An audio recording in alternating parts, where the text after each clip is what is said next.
こんにちは。発酵調味料教室シンプルブリューライフの早川です。この動画では発酵食などの食に関する知識や、シンプルで快適なライフスタイルを実現するための方法などについてお伝えしています。で、今回ですね、糖質制限について、前回からお話をしてきていまして、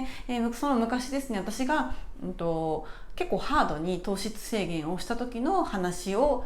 させていただいていまして、で今回がこれ3回目ですね、糖質制限、体験談の3回目ということになります。で今回はですね、その糖質制限というものを実践してみての、その反応性低血糖というですね、病気というか、そういう症状があるというふうに診断されたので、それの経過と、あとはその甲状腺ホルモンがですね低下しているという検査結果も出ましたので、そちらのですね続きをやっていきたいと思います。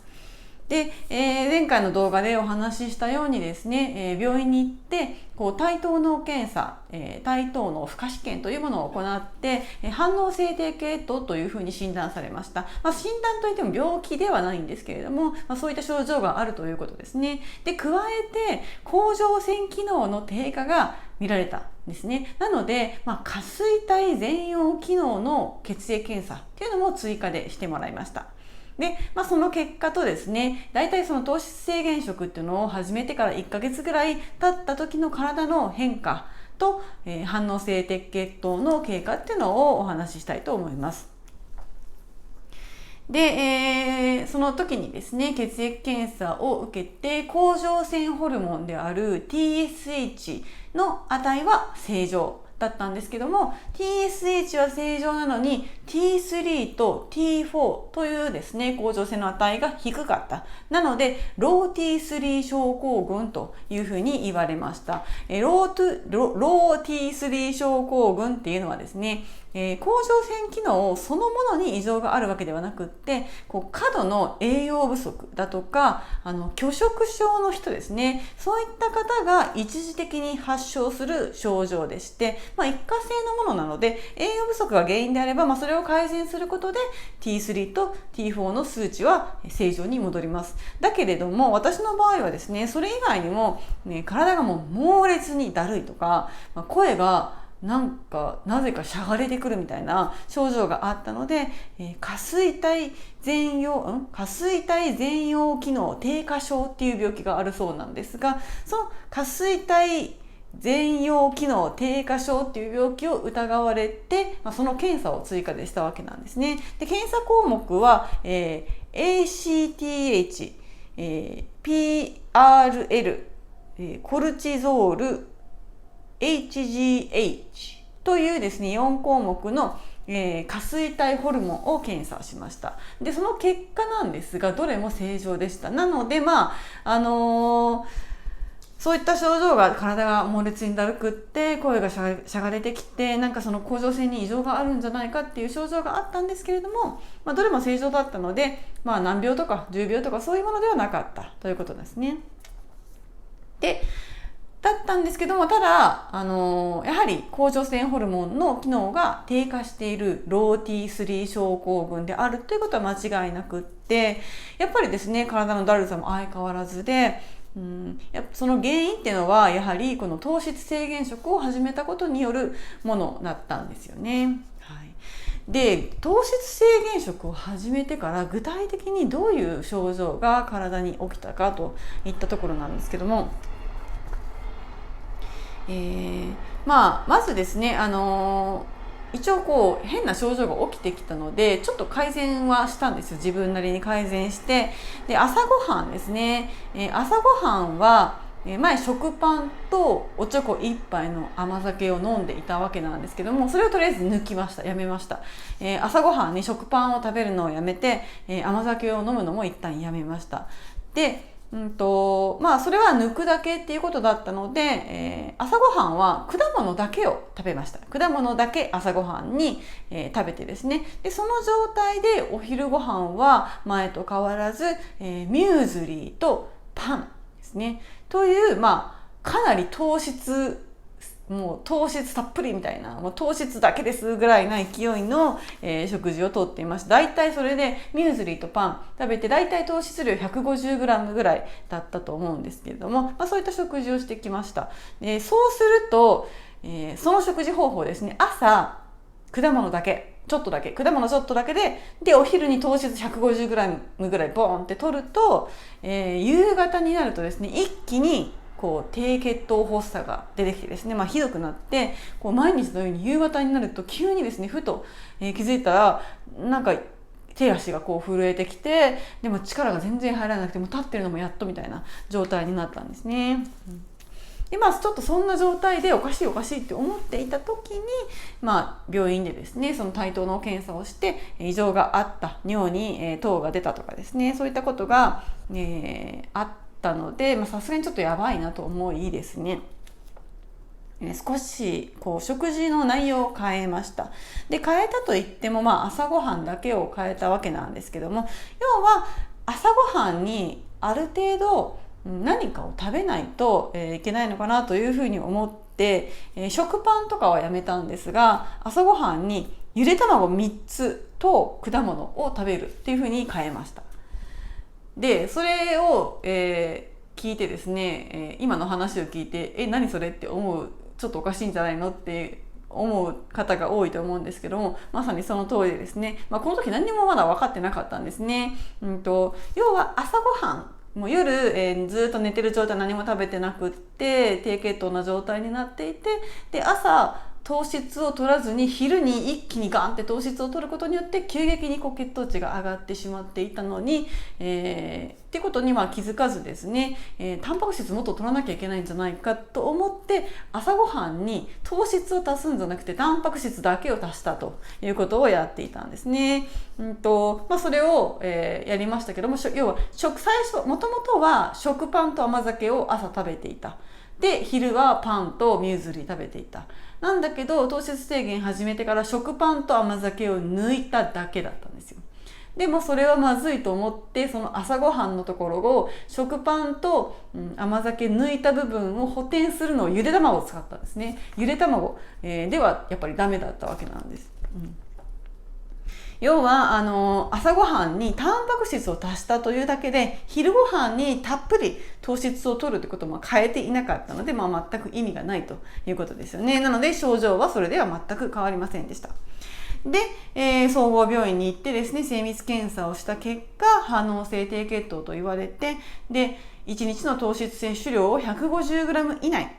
で1回での食事の糖質摂取量を 50g 以内に収めるように指導されました。でその指導をされてから、ちょっと大幅に食事内容を変えました。でどういうふうに食事内容を変えたのかと言いますと、まず朝ごはんですね。朝ごはんは、ゆで卵3つです。でプラス自家製の鶏ハムを作っているんですけども、自家製の鶏ハムを2切れ食べました。要は朝ごはんはほぼ糖質なしです。卵3つと、鶏ハム2切れですね。で昼ごはんですね。昼ごはんにいっぱい糖質を取りすぎると良くないと思ったので、昼ごはんの内容はまずミューズリーですね。これは変えてないです。だけどもちょっと量は減らしました。でミューズリーとパンだったんですけど、そこは変えてミューズリーとさつまいもに変えました。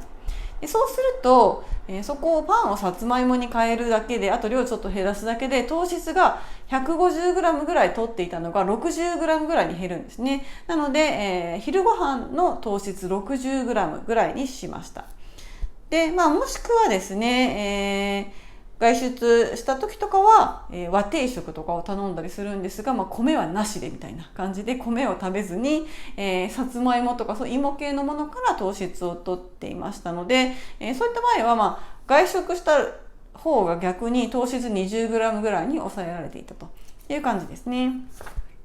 で、夜ご飯ですね。夜ご飯はもうお肉たっぷりとってました。お肉たっぷりと野菜中心の食事で、ご飯は食べないという食事にしていましたので、だいたい糖質の量 15g ぐらいですね。はい。で、ここでですね、こういうふうに食事の内容を変えたことによって、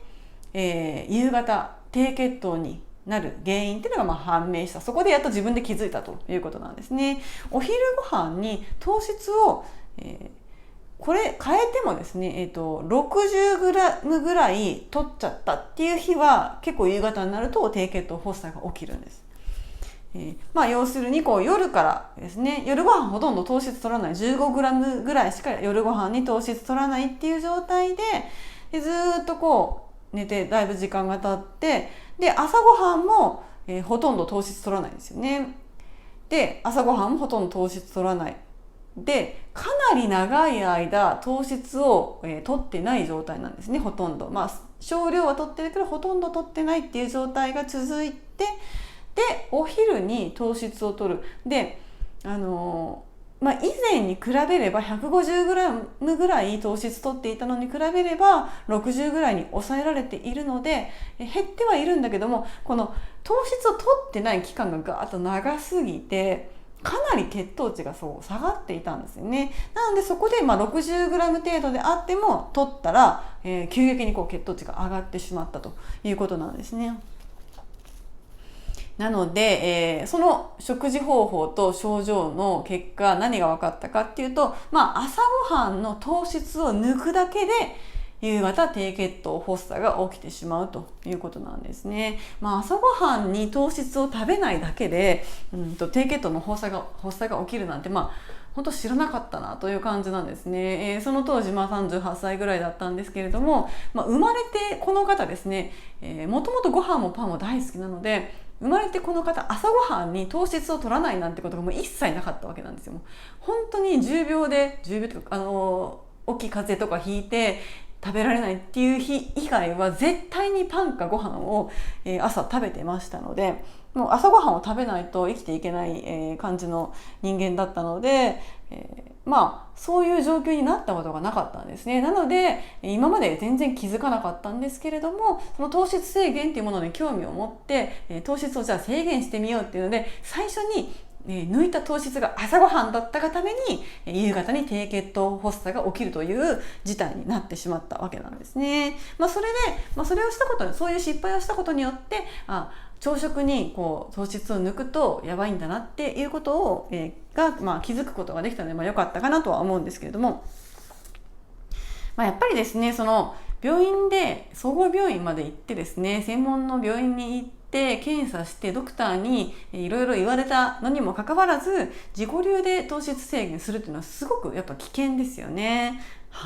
ドクターの言われた通りに1日3食食べて1食あたり 50g ぐらいバランスよく糖質を摂っていれば、そんなことにはならなかったということなんですね。しかしですね、その当時私はその糖質制限というものにすごく魅力を感じていたので、1日 150g に抑えるというのはちょっと緩すぎるんじゃないかと思っていたんですね。もっともっとしっかり糖質制限をしていきたいと、もっとそれで健康になりたいというふうに思っていたので、もっとちょっと減らしたりしていました。要は全体的に減らせば最終的に低血糖発作は起きなかったので、朝糖質一切取らなくても昼にもほとんど取らなければ低血糖発作は起きなかったわけなんですよ。なので、ちょっとそういう感じで、先生にドクターにですね言われたよりももうちょっと厳しめの糖質制限食を続けていました。だけどやっぱりですね、糖質制限を始めてからというものもとにかく体がだるくて、仕方がなかったです。で1ヶ月ぐらいそういう食事続けたんですけれども、やっぱりだるさは収まっていなかったんですよね。で、よくですね糖質制限すると痩せるとかって言いますけれども、簡単に痩せられるとか言ってダイエットに使われたりするんですけれども、私の場合は逆に体重が増えていました。1ヶ月継続したところで、増えていました。やっぱり、人によってですね厳しい糖質制限を急激にやらない方がいい体質っていうのがあるんですよね。私の場合はどうやらそういう体質だったようです。今までですね、糖質をたっぷり摂る、食生活を何年も続けてきたのに、急にですね糖質を摂らなくなったことで体がですね防御反応っていうのを起こしちゃったんですね。そういう体質の人というのは、糖質をエネルギーに変えるという能力はあるけれども、脂質とかタンパク質をエネルギーに変える能力がうまく機能できてない可能性があるんですね。要はいわゆる糖新生というものだったり、あとはそのケトン体の回路が回っているっていう状態、っていうのが、上手にできていないんですね。要は糖質取ってればちゃんとエネルギー源として動いてくれるから、糖質さえ食べてれば普通に元気に生きていけるわけなんですよ。エネルギーに変えていけるので、だけども糖質を取らなくなると他の栄養素、タンパク質とか脂質をエネルギーに変えることができないので、なんかちょっとおかしなことになってしまうということなんですね。まさにこれが、甲状腺ホルモンの値が低くなる、ロー T3 症候群というものなんですね。すっごいお腹いっぱい食べてるんですよ。お腹いっぱい食べているんだけれども、その中身がですね、食べているものの中身が糖質ではないから、その体の中で、食べ物いっぱい入ってくるんだけど、これエネルギー源じゃないよっていうふうに判断されちゃうんですね。で、いっぱい入ってくるんだけどエネルギー源である糖質が入ってこないから、飢餓状態だっていうふうに体が認識してしまうんですね。要するに食べても食べても体の中の、状態としては食べてないと同じみたいな状態になっちゃってるということなんです。で、そういった体質の人はですね、やっぱり急激に激しい糖質制限っていうのをしない方がいいみたいですね。糖質制限するっていうこと自体はいいんですけども、徐々に体に慣らしながらやっていかないと、いろんな副作用みたいなものが起きてしまうといったところです。なのでやっぱりその糖質制限で成功してダイエットにも成功して体調も良くなってっていう人も、いっぱいいると思うんですけども、中には急激にそうやって激しくスーパー糖質制限みたいなことをしてしまうと危ないっていう、本当にですね低血糖で倒れちゃったりする場合もあると思うので、危険なので、様子を見ながら、もしですね糖質制限をやるっていう人は様子を見ながらやっていった方がいいかと思います。私みたいに何でもですねやるとなったらとことんやるみたいな、もう激しくやるみたいな、性格の人はどうしてもそうやってやってしまうんですけども、そこはですね注意しないと、最悪命の危険とかにもねつながるかもしれないので、気をつけていただいた方がいいんじゃないかなというふうに思います。で、その時ですねかかった、総合病院のドクターのですね、スーパー糖質制限に対するその見解ですね、そのドクターの見解、っていうのが、いろいろ、聞きましたので、そこをお話ししようと思うんですが、内分泌科の専門のドクターですよね。そのドクターはですね、厳しい糖質制限にはやはり否定的なようでした。その理由として、まず一つ目、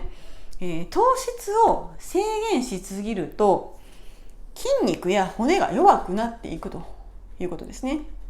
で、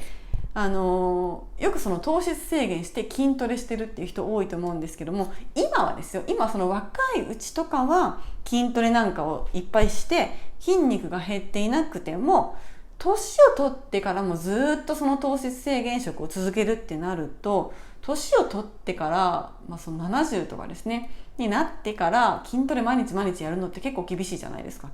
それを考えるとやっぱりその糖質制限激しくしすぎていて、筋肉とか骨が徐々に弱くなっていってしまうと、年齢を重ねた時に危ないんじゃないかというところがまず一つ目で、二つ目なんですけども、二つ目は、一日に必要なエネルギーっていうのは大体決まってますよね。その年齢とか性別とか体重とかで決まってくると思うんですけども、その一日に必要なエネルギーをですね、糖質以外から取ろうとすると、かなりの量の脂質とかタンパク質を取らなければいけなくなります。なので、普通の人の胃では結構限界があるんですね。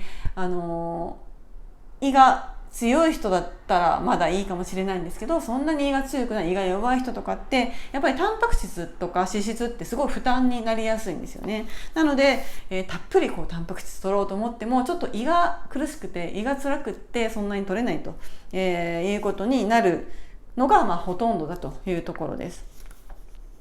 それぐらい大量に取らないとエネルギー量追っつかないということなんですね。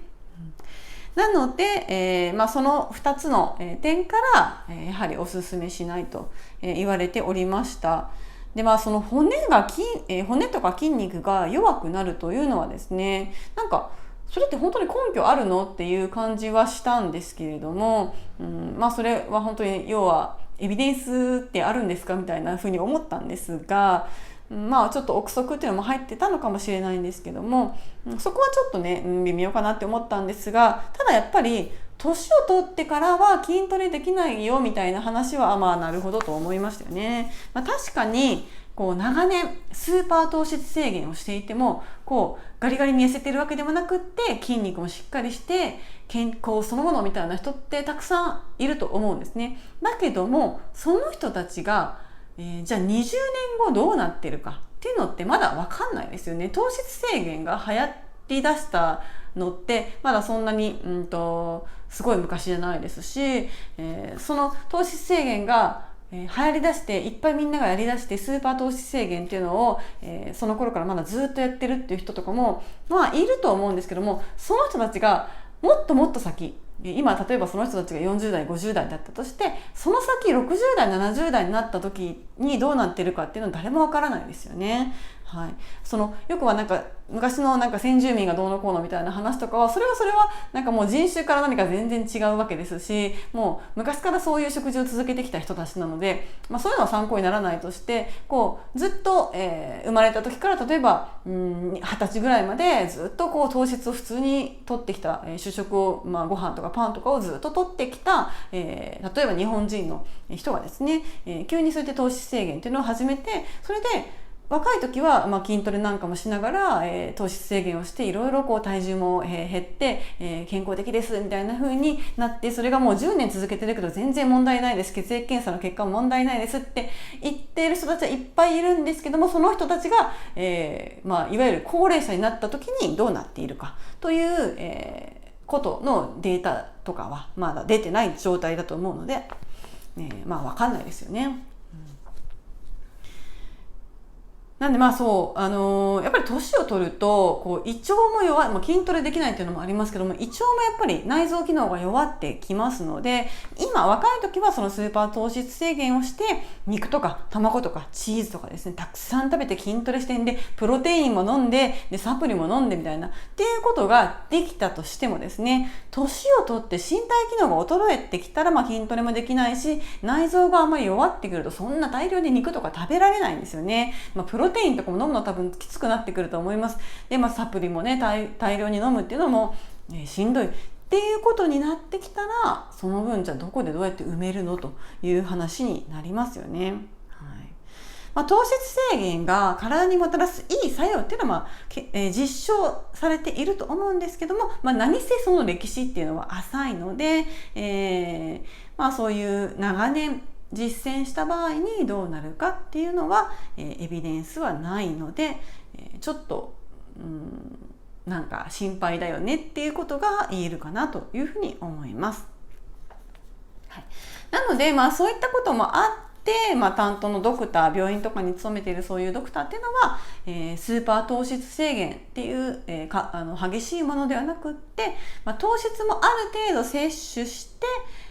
いく緩い糖質制限を進めているということでした。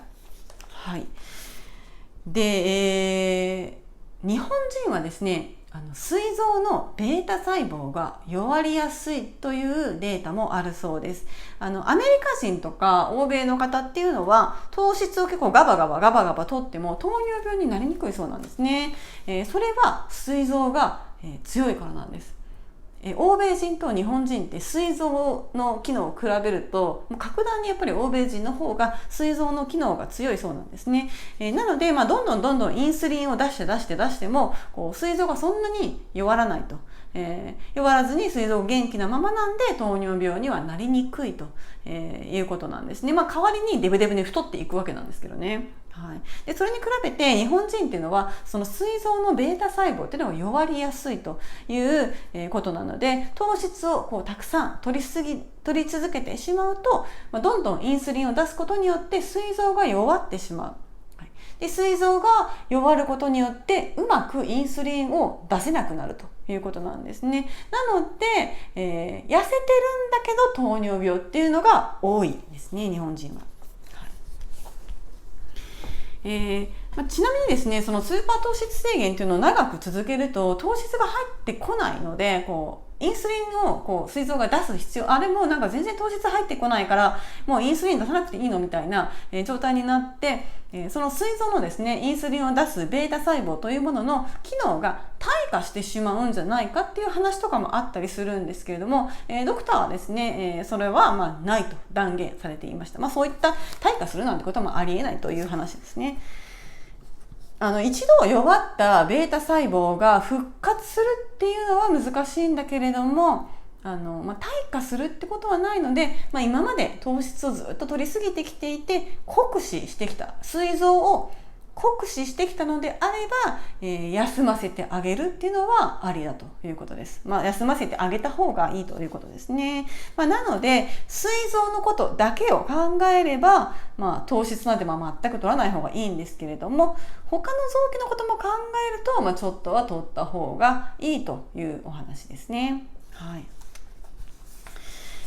ということで、結果的にはですね、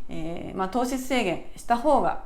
いいかどうかなんですけども、糖質制限はした方がいいです。なぜかというと現代人は極端に糖質を取りすぎているからですね。なので、糖質制限自体はした方がいいんですけども、極端には激しくしない方がいいですという結果ですね。人にもよると思うんで、もうその一概にこれとは言えないんですけれども、現代人糖質取りすぎてるってことを考えると、あんまり取りすぎない風にした方がいい。要は糖質制限っていうほどでもないんだけれども、糖質はなるべく控えるように、した方がいいということは言えるんだけども、極端にスーパー糖質制限みたいな風に、厳しくやらない方がいいですね。で、制限する糖質の量ですね、どれぐらい制限したら、いいのかっていうのは、理想としてはやっぱり1日に必要なエネルギーを糖質を減らした分だけ他のものから補える量にするっていうのが最低条件ですよね。要は糖質制限するから、じゃあちょっと糖質減らしましょう、ご飯1杯食べたらご飯半分にしましょうとか、そういうことをした場合にですね、それで半分にしたんだったらその半分減らした分を何か別の脂質とかタンパク質とかで取っていかなければ、必要なエネルギー量が取れないんですよね。なのでそこを他のものから補っても、別の内臓に負担をかけないような量ですね。そのぐらいの量にするのが、いいんじゃないかといったところです。で、あとですね、糖質制限を続けることによって膵臓の機能が退化するってことは、心配しなくてもいいっていうので、適度に糖質制限を続けるのは膵臓のためには OK ということですね。はい。っていうのが、今まとめたのがその時の担当医のドクターの見解ですね。で、それを言われてもなお、私はですね、その当時厳しい糖質制限をして、しまっていたんですけども、もうちょっと緩くしてもいいかなというふうには思っていました。やっぱりその急激に糖質を取りすぎる、一気に取りすぎるということをですね、しなければいいんじゃないかなというふうに思っていまして、やっぱりその時は糖質制限が魅力的すぎて、せっかくだからそのスーパー糖質制限っていうのをやってみたかったわけなんですね。やって、人体実験じゃないんですけど、やって自分の体がどうなるのかっていうのを試してみたかったっていうのが、ありました。なのでいろいろ不調があったから、そういう糖質制限っていうのをですね、始めていったわけなので、やっぱり健康になりたいと思っていたんですね。産後すごく体調悪かったわけなんですよ。なので、いろいろ体調不良がある中で、糖質制限っていうのを見つけて、これを極めればもうめちゃくちゃ健康体になれるんじゃないかっていうふうに思っていたので、始めて、いろいろトラブルが起きたりはしていたんだけども、自分でもかなりですね、いろいろ勉強していろいろ調べて、病院にもちゃんと行って、勉強とかしながら、工夫をして、実践していって、最終的にはそうやってスーパー糖質制限みたいなことをして、体が良くなったっていう状態を、目指したかったわけなんです。もうケトン体とか出したりしたかったんですよ。なので、結構一生懸命やっていました。ということで、今回はですねそこまでにしたいと思うんですけども、またですね、この続きその後糖質制限続けていってどうなったのか、半年以上は続けていったんですけれども、その後体調がどうなっていったのか、甲状腺機能の値とかがどうなっていったのか、だるさとかはどうなっていったのか、っていう話をですねまた次回の動画でしていきたいと思います。ということでですね、この動画ではこのシンプルライフについて、発酵食について、あとはその食と健康について、そういったお話も、しております。そういったテーマでですね皆様のお役に立つ情報を発信していきますので、見逃したくないという方はですねぜひチャンネル登録よろしくお願いいたします。あとですね、発酵食に関して動画で学べる発酵食講座っていうものをリリースしておりまして、そちらですねこの動画下の概要欄の方に載せておりますので、興味がある方はぜひチェックしてみてください。離乳食の講座なんかもやっておりますので、子育て中のお母さんにもぜひ見ていただきたい講座となっております。ということで、また次回の動画でお会いしましょう。さよなら。